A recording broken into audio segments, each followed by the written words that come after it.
2026 é o ano que tudo acontece. Primeiro, Stanford descobriu um gene de pessoas que não respondem ao Ozempic. A Sociedade Brasileira de Diabetes mudou os quesitos para a gente diagnosticar diabetes, para a gente não demorar tanto para diagnosticar diabetes. E saiu uma pesquisa mostrando que 70% das pessoas com diabetes tem gordura no fígado, sendo a gordura do fígado uma das principais coisas para a gente suspeitar que a pessoa possa ter a resistência à insulina, ou seja, que esteja se formando um processo de diabetes no corpo. Então vamos lá, primeira matéria, em abril de 2026, 3 pesquisas diferentes confirmaram o que eu venho conversando há muito tempo com meus pacientes. 10% das pessoas que tomam Ozempic têm um gene que bloqueia o efeito da medicação, e geralmente elas não sabem disso. Segundo ponto, a Sociedade Brasileira de Diabetes acabou de mudar os critérios de diagnóstico, porque aquele exame do sangue de jejum, eles deixam quase de 30 milhões de brasileiros sem o diagnóstico. E a terceira novidade pra gente, 70% dos diabéticos têm gordura no fígado, e o fígado é o primeiro órgão a entrar em colapso com excesso de carboidrato ou excesso de açúcar no sangue. Hoje eu vou te mostrar o mecanismo por trás de cada uma dessas doenças e vou te explicar o que você tem que fazer para não sofrer com uma dessas doenças. Por que 2026 é o ano da resistência à insulina? Antes de entrar nos dados, e aí, bichão? Você tem alguém na família que tem diabetes? Você tem medo de ter diabetes? Tem uma genética muito ruim para diabetes? Ou alguém já te deu a notícia que talvez você está com resistência à insulina, está com pré-diabetes, o diabetes está aumentando e você está com medo de ter diabetes? Deixa aqui nos comentários qual foi a última vez que você fez o exame de sangue para saber se você tem diabetes ou não. Antes de entrar nos dados, eu quero te dar um número que vai mudar a forma como você olha para isso. O diabetes cresceu no Brasil nos últimos anos 135%. Nos últimos anos, eu digo assim, nos últimos 20 anos. Não foi 13%, foi 135%. E mesmo assim, a maioria dos médicos ainda usa os exames de 30 anos atrás para diagnosticar o diabetes. Então pensa, enquanto a pandemia explodiu, os critérios diagnósticos ficaram parados. O resultado, mais de 30 milhões de brasileiros têm diabetes e não sabem que têm diabetes. Então o que acontece? Existe uma raiz precoce do diabetes, que chama resistência à insulina. Ela começa de 5 a 10 anos antes do diagnóstico. É um processo que o corpo está mostrando que ele não está mais conseguindo consumir aquele açúcar todo que a pessoa está colocando para dentro. Então é um sinal que o corpo está dizendo, olha, eu vou ficar diabético. E geralmente as pessoas ignoram. Então 2026 é o ano que a ciência começou a olhar para esse atraso e falou, vamos nos antecipar ao problema, não vamos esperar a pessoa virar diabético para a gente poder começar a agir. E aí, qual é esse exame para a gente saber se a pessoa tem resistência à insulina ou não? Chama TOTG, que é Teste Oral de Tolerância à Glicose. O que acontece? A pessoa mede o açúcar no sangue, toma uma garapinha com açúcar, espera 1 hora e mede de novo. Isso é feito por quê? Para testar se o corpo da pessoa está respondendo àquela quantidade de garapa de açúcar, ok? Geralmente a gente olhava só a glicemia de jejum, mas tem pessoas que depois de 8 horas conseguem responder bem à glicemia de jejum. O que o TOTG mostra? O TOTG ele mostra a resposta ali na hora. Vai, toma aí na minha frente, deixa eu ver se seu corpo está absorvendo mesmo ou não. É um exame um pouco chato, porque você tem que ficar 1 hora no laboratório, colhe, espera, coleta de novo, aguarda o resultado. Então é um teste um pouco chato, mas é muito mais fidedigno do que você fazer um jejum que é totalmente aleatório. Pode ser que você tenha comido besteira no dia anterior, pode ser que você tenha feito um jejum maior do que o tempo preconizado, pode ser como você sabe que vai fazer o exame amanhã, você é bonitão, você fala assim, não, eu tenho exame amanhã, eu preciso comer pouco. E aí você não vê na realidade, na prática, como é que estão os níveis no sangue. E aí como é que eu dou o diagnóstico? Se o açúcar no sangue, depois de 1 hora que você tomou a garapinha de açúcar, tiver acima de 209, o TOTG, isso mostra que tem uma alteração. Então antes a gente só media na 2ª hora, era ainda mais chato, porque você tinha que ficar 2 horas no laboratório. E por que isso importa? Porque a resistência à insulina, né, ela se manifesta primeiro como um pico anormal na 1ª hora depois de comer. Então o pâncreas ainda consegue normalizar a glicemia até a 2ª hora. O exame convencional de 2 horas parecia normal, mas o corpo na 1ª hora já estava gritando. Ou seja, se o seu corpo não consegue responder na 1ª hora, fazendo um pico muito grande, já é um sinal que você tem uma resistência à insulina. Então pensa numa barragem como pequena rachadura. A água ainda não está transbordando. Quando você olha, o nível parece que está normal, mas as rachaduras estão lá. Então esse teste de 1 hora é como se você olhasse com uma lupa cada rachadurazinha para ver se a estrutura vai romper. Como eu já expliquei para várias pessoas, eu reverti o meu pré-diabetes aos 22 anos, quando eu estava na faculdade de medicina eu descobri, e olhando para trás eu consigo dizer com certeza, a minha glicemia de jejum estava normal. Toda vida que eu fazia o meu exame dava 99, 98, 99, 98, e eu olhava, cara, depois de 8 horas de jejum, o meu açúcar no sangue ainda tá 99, ainda tá 98. Óbvio, eu tenho uma genética muito ruim.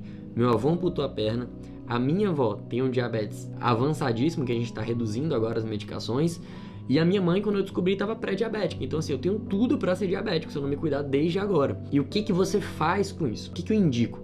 Quando você for pedir os seus exames, peça para o seu médico, enfim, converse com ele, se tem a possibilidade dele pedir o TOTG na primeira e na segunda hora, para você olhar, não só na segunda hora, certo? Outros exames importantes também, insulina de jejum, para a gente poder calcular um índice chamado HOMA-IR, que é um índice de homeostase do corpo, um índice de resistência à insulina. Esses 3 exames juntos, eles vão conseguir contar um panorama muito melhor para a gente se você tem uma resistência à insulina ou se você tem pré-diabetes. Ok? E assim, seu médico não tem obrigação nenhuma de saber dessa atualização. É uma atualização de 14 de abril de 2026. No dia que eu tô gravando esse vídeo aqui, tem menos de uma semana.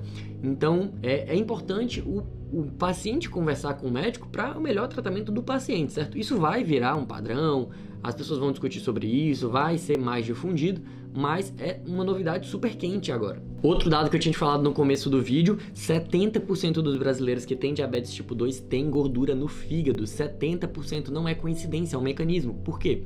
O fígado é o primeiro órgão a desenvolver a resistência à insulina. Antes dos músculos, antes das outras vísceras, o fígado recebe tudo isso. O fígado é o nosso grande gari do corpo, ele limpa o nosso corpo todo. Então ele fica sobrecarregado com excesso de carboidrato. E o que acontece no fígado? Quando ele acumula gordura, ele para de responder à insulina normalmente. E o resultado é que ele começa a produzir açúcar em excesso mesmo durante o jejum. É um processo chamado de gliconeogênese. É um termo técnico, mas é o processo do fígado produzindo açúcar. Ou seja, você acorda de jejum mesmo sem ter comido nada na noite anterior e o seu açúcar no sangue já está alto. Não porque você comeu alguma coisa errada, mas porque o seu fígado passou a noite inteira fabricando açúcar sozinho, porque ele está intoxicado com gordura. Pensa assim, um fígado gordo é como um funcionário que não escuta o gerente, não escuta o chefe dele. O gerente é a insulina. Ela manda a mensagem: fígado, para de produzir açúcar, já tem açúcar suficiente no sangue. E o fígado ignora, o fígado produz do mesmo jeito. A glicemia sobe, o pâncreas manda mais ainda insulina e piora o ciclo, você fica mais resistente à insulina. E alguns pacientes me dizem: doutor, mas a insulina não é produzida no pâncreas? A insulina é produzida no pâncreas, mas o nosso estoque rápido de açúcar é o fígado. Então o fígado tem a capacidade de produzir açúcar mais rápido e o pâncreas vai lá e produz insulina para compensar. Então, um fígado gordo, um fígado doente, ele vai produzir esse açúcar de forma desorganizada, de forma desordenada. Por isso que é muito importante você cuidar da saúde do seu fígado. E aí eu tenho uma boa e uma má notícia para você. A boa notícia é que esse ano, também 2026, na verdade, em dezembro de 2025, a Anvisa aprovou o uso do Ozempic, né, o Wegovy, para emagrecimento, e especificamente para gordura no fígado com inflamação. Os estudos mostraram pra gente que uma perda de 5% do peso do fígado já restaura a capacidade dele de receber a insulina. 5% não é emagrecimento radical, é uma meta super alcançável. Esse processo, para ser revertido, não precisa ser com um remédio, com Ozempic. O que eu recomendo? Você começa a fazer o programa certo, o protocolo certo, que inclui redução de carboidrato, de açúcar refinado, consumo de proteína, manejo do cortisol, do hormônio do estresse, que é o hormônio que mais faz o fígado liberar açúcar.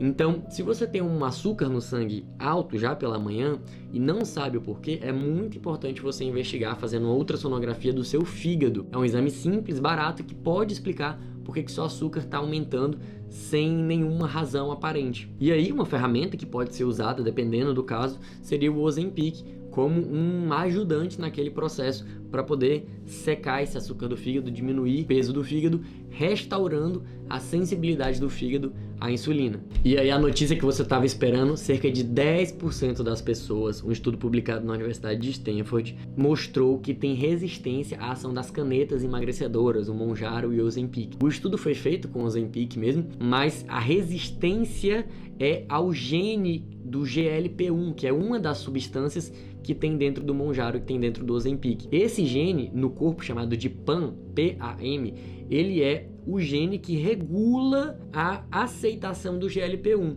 Então, quando esse gene tem uma mutação, que ele não é ativado de forma adequada, acontece uma cascata que não dispara a saciedade. A pessoa come do mesmo jeito. Então pensa assim, o Ozempic é como se fosse uma chave de carro eletrônica. Ela manda o sinal, mas o receptor, a fechadura, tá com um defeito de fábrica e a porta não abre. É o remédio certo, mas ele não consegue fazer o trabalho. E essa mutação afeta cerca de 10% das pessoas. O mercado das canetas emagrecedoras é gigantesco, vai movimentar cerca de 20 bilhões de reais só esse ano de 2026. Então faz a conta. São cerca de 2 bilhões de reais a menos que eles vão ter, porque são pessoas que não respondem, certo? Eles não respondem quanto, doutor?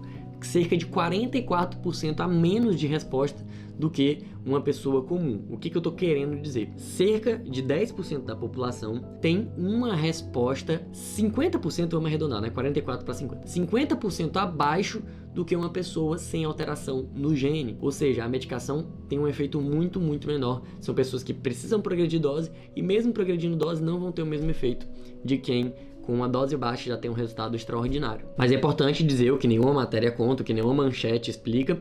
Isso não significa que essas pessoas não têm solução, não têm emagrecimento. Significa que a solução delas não é por esse caminho, não é usar análogo de GLP-1, não é usar o Ozempic e a caneta que vai resolver. Inclusive, eu explico muito no meu grupo de emagrecimento como é possível o mesmo efeito das canetas a gente conseguir de forma natural. É o grupo de acompanhamento de dieta carnívora e cetogênica. A gente faz um programa baixando muito o consumo de carboidrato e naturalmente a pessoa consegue perder peso sozinha, sem compulsão, sem pesar comida, sem ter que ficar fazendo marmitinha e dieta. Vou pedir para a equipe deixar o link do grupo aqui embaixo. A gente abre as vagas todo mês, esse mês já está fechado, mas pode ser que se ainda tiver, você consiga uma vaga para o mês seguinte. Então vamos resumir tudo para facilitar o entendimento. O que a gente conversou hoje? 10% das pessoas têm um gene que não respondem bem ao Ozempic e Mounjaro, porque o gene impede a ativação da resposta dessas medicações. A Sociedade Brasileira de Diabetes mudou os critérios para a gente diagnosticar diabetes, ok? E isso vai facilitar com que a gente diagnostique cerca de 30% de brasileiros que a gente só ia descobrir quando eles estivessem se tornando diabéticos. E a terceira notícia foi que 70% dos diabéticos têm gordura no fígado. E um fígado gordo é gerador de açúcar no sangue, piora o diabetes. O diabetes piora a gordura no fígado e o fígado piora o diabetes. Então, 3 abordagens diferentes, um único denominador em comum: resistência à insulina não diagnosticada e não tratada mata, evolui para o diabetes e mata. Geralmente, muito difícil as pessoas pedirem insulina de jejum, pedirem TOTG, então muito importante acrescentar esses testes dentro dos seus exames, do seu check-up anual. O que muda agora, a gente tem recomendações de grande peso para a gente poder solicitar esses exames. Inclusive, se você precisa de ajuda para baixar o açúcar no sangue, você tem resistência à insulina, você já recebeu o diagnóstico de pré-diabetes ou diabetes, tem um programa Açúcar Zero, que eu vou deixar o link aqui embaixo na descrição, e ele vai te ajudar a zerar o açúcar da sua alimentação para que você coloque o seu diabetes ou seu pré-diabetes em remissão. Doutor, é cura. A gente não usa o termo cura. O termo cura é um termo marqueteiro. Quando eu digo que uma pessoa está curada, ela nunca mais vai voltar a ter aquela doença de novo. E a gente não pode afirmar isso com diabetes e com pré-diabetes. A gente só pode buscar a remissão, que é fazer a doença ficar silenciada, que é o que eu ensino dentro do programa, e as pessoas estão com resultados maravilhosos. Clica no link e assiste o vídeo que eu explico como é que funciona o programa de forma mais profunda. Eu vou deixar o link aqui no primeiro comentário. Um grande abraço, espero que esse vídeo tenha te ajudado. Manda para aquela pessoa que tem diabetes ou que tem resistência à insulina, e qualquer dúvida eu estou à disposição. Links para consultas, agendamentos, dúvidas, todos aqui na descrição do vídeo. Um grande abraço e até a próxima semana.